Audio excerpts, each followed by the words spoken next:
Hello friends, आज हम बात कर रहे हैं कि लेफ़्ट साइड पेन। जैसे कि इनको बॉडी में सारे लेफ़्ट साइड पेन आए हैं, गर्दन में लेफ़्ट साइड, कंधे में लेफ़्ट साइड, और वो कंधे के रास्ते होता हुआ कोहनी में और हाथ में लेफ़्ट साइड, पैर में भी लेफ़्ट साइड।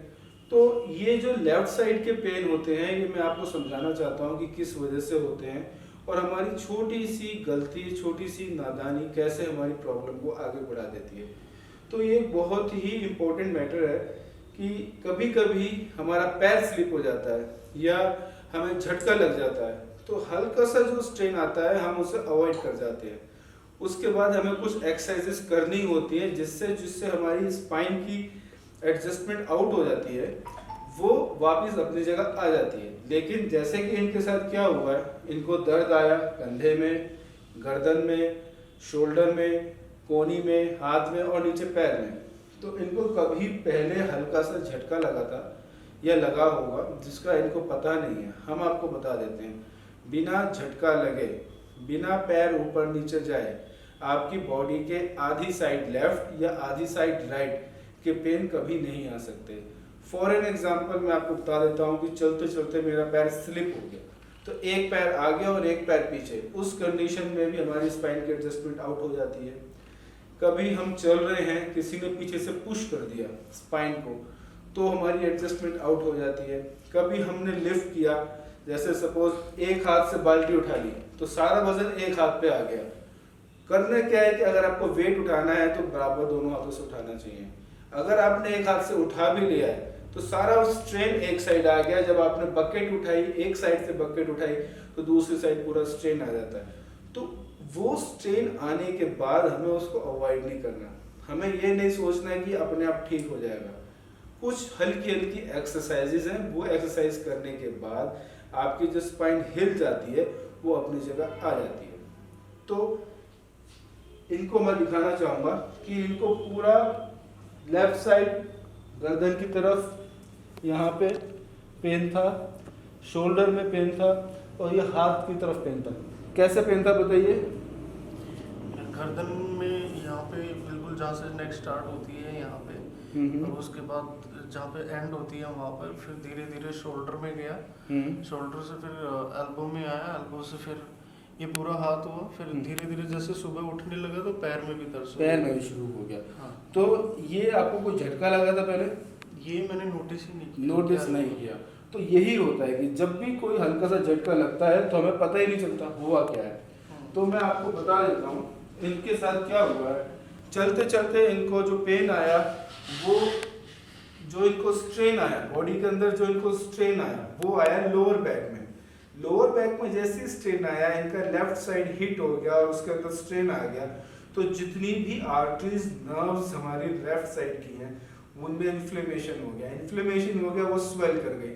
जब भी कोई नर्व स्वेल कर जाएगी या हमारी कोई आर्टरी या वेन स्वेल कर जाएगी तो वो पूरे पार्ट को अफेक्ट करती है। तो अगर जर्क लगेगा कमर में तो दर्द आएगा कंधे में।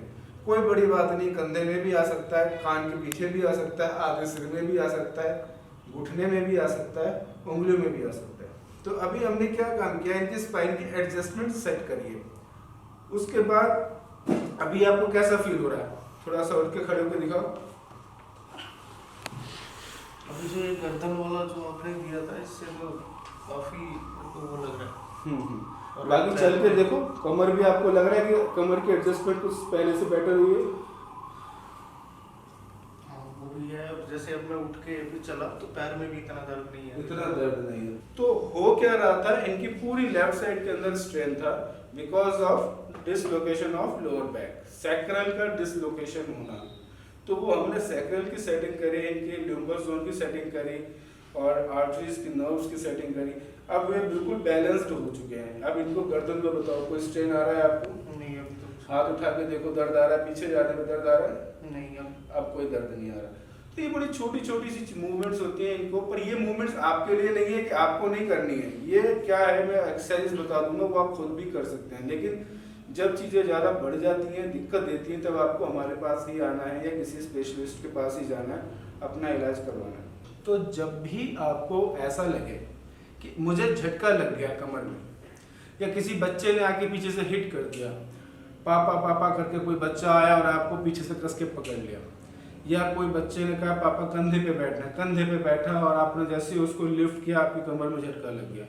उसी समय आपको 2 एक्सरसाइज करनी है। सबसे पहले आपको जिधर स्ट्रेन आया है उसकी अपोजिट लेग को पकड़ना है और आपने क्या करना है, हिट करना है। यहाँ हिट करो ऊपर, मेरे हाथ पे हिट करो, यहाँ हिट करो, हाँ 1, चलो 2, चलो 3, चलो 4। अब उस वाले हाथ को करो, करो 1, 2, 3, 4, 5। ये एक एक्सरसाइज है। जब भी आपको लगे कमर में स्ट्रेन है, ये एक्सरसाइज आंख बंद करके कर लेनी है।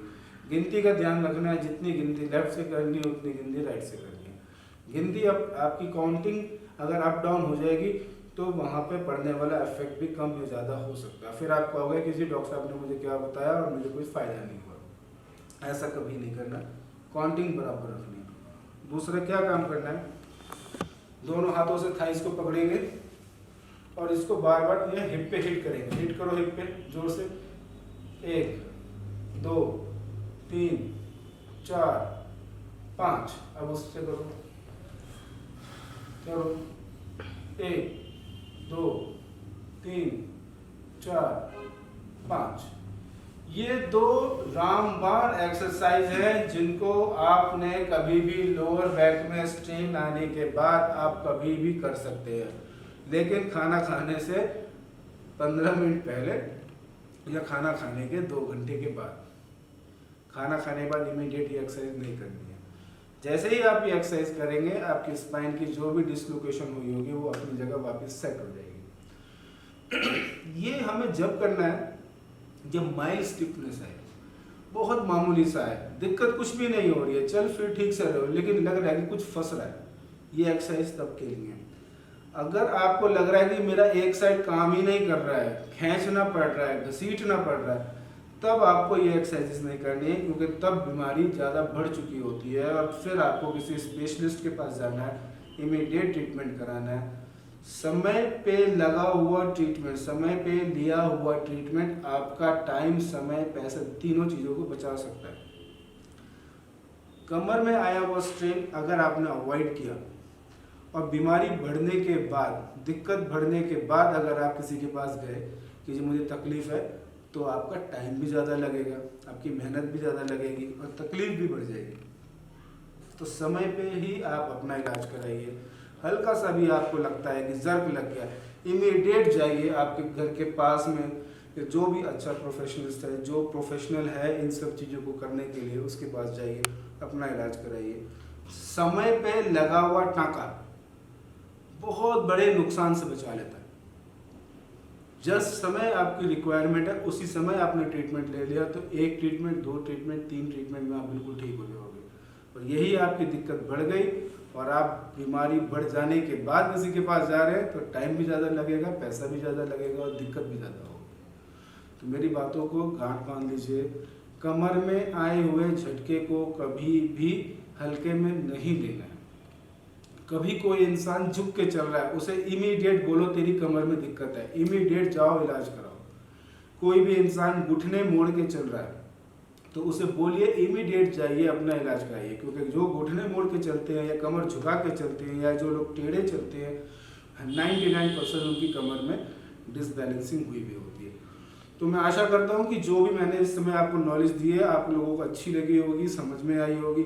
और आपका लोगों का कोई भी अगर क्वेरी है जो आपको नहीं समझ में आई है तो कमेंट बॉक्स में जाके आप हमारे को कमेंट कर सकते हैं, पूछ सकते हैं या बता सकते हैं कि अगला वीडियो हम किस मैटर के ऊपर बनाएं, किस नॉलेज के ऊपर बनाएं, क्योंकि ये नॉलेज बहुत इंपॉर्टेंट है, कोई भी नहीं देता है।